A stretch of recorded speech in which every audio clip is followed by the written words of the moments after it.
Il est déjà midi. Bonjour, bonsoir à tous. Bienvenue au bulletin d'information pour ce lundi 5 décembre 2022.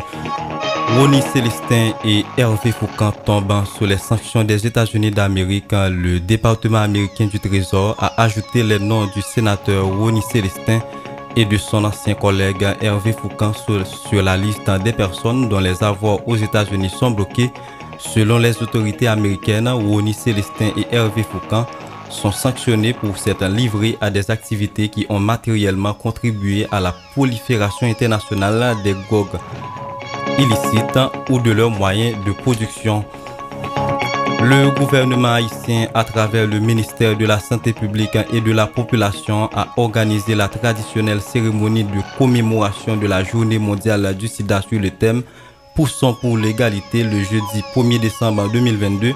La prévalence du VIH s'établit à 1,8% chez les 15 à 49 ans en 2021.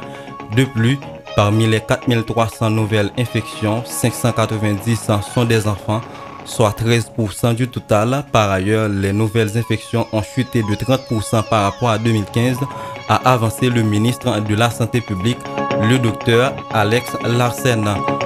Au Salvador, une ville assiégée pour traquer les gangs criminels, l'armée et la police encerclent actuellement la ville de Soyapango dans la banlieue de la capitale San Salvador.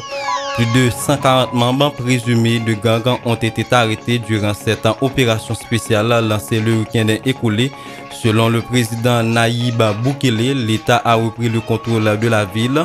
Environ 10 000 membres des forces de l'ordre sont mobilisés, 8 500 soldats et 1 500 policiers pour traquer les maras, les redoutables bandes criminelles qui font régner la terreur au Salvador.